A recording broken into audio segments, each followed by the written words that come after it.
जितने भी हमारे कवि साथी हैं, साहित्य प्रेमी हैं, और जितने भी आजमगढ़ जनपद और मऊ जनपद से पधारने वाले साथी इस कार्यक्रम में उपस्थित हैं, हमारे छात्र भी हैं, और सबका मैं तहे दिल से अभिनंदन करना चाहता हूँ।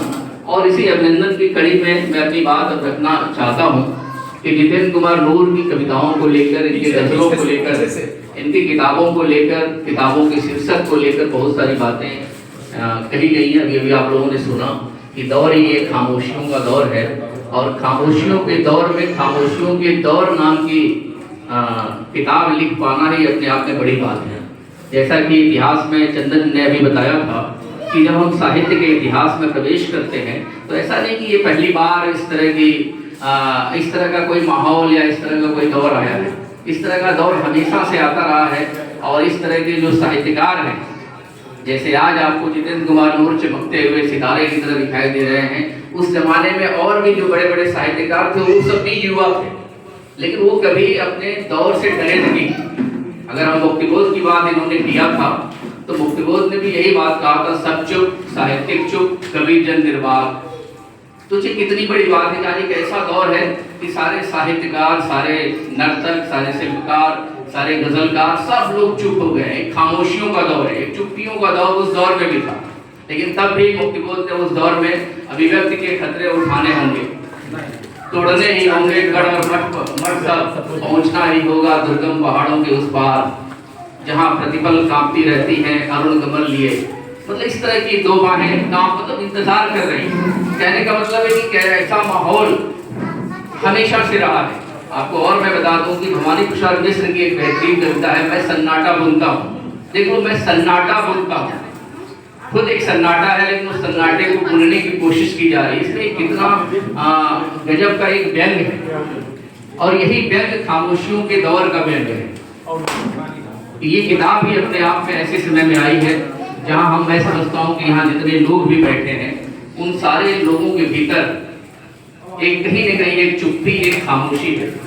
मैं जबकि बता देना चाहता हूं कि चुप्पी और खामोशी जबकि एक ही चीज है, लेकिन देख लो कि चुप्पी को अलग तरीके से कभी अपने गजलकार अपनी कविता में अलग तरीके से व्याख्यायित करने की कोशिश करता है, और अपनी खामोशियों को अलग तरीके से व्याख्यायित करता है।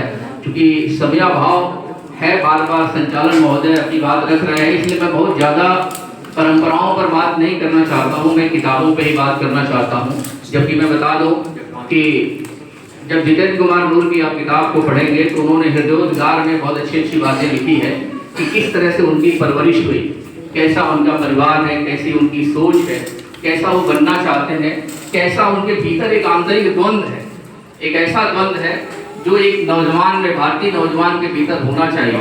जिस आज़ादी को लेकर अभी चंदन जी ने अपनी बात रखी, वास्तव में वो आज़ादी अभी तक हम लोगों को नहीं मिली है। जिस आज़ादी की जरूरत थी, जिस आज़ादी की दरकार थी, जिस आज़ादी के लिए हमारे शहीदों ने अपना बलिदान दिया था। और रही बात गजल की परंपरा की, तभी अभी हमारे बगल में बैठे हमारे आदरणीय डॉक्टर तुलसीराम यादव जी ने अपने वक्तव्य में बातचीत में अभी बातचीत हुई है उसमें उन्होंने अमीर खुसरो की बात कही थी। गजल की शुरुआत थी अरबी फारसी से होते हुए जब उर्दू को आई थी, तो अमीर खुसरो का एक शुरुआती दौर था, और अमीर खुसरो और उसी के आगे बहुत मैं सिलसिलेवार में एक बात बता देना चाहता हूँ कि जो अमीर खुसरो हैं, कबीर हैं, आपको उसमें दिखाई देंगे, रसखान दिखाई देंगे, उसमें आलम और बोधा दिखाई देंगे। एक ऐसी परंपरा हमको मुस्लिम कवियों के द्वारा उस दौर में दिखाई देती है। ये क्यों दिखाई देती है कि जो हिंदी में जो गजल आई है वो हमारे दोहा से आई, जिसको हम लोग दोहा भी कहते हैं, दोहा भी कहते हैं, और ये सिद्धों और नाथों की परंपरा से आई।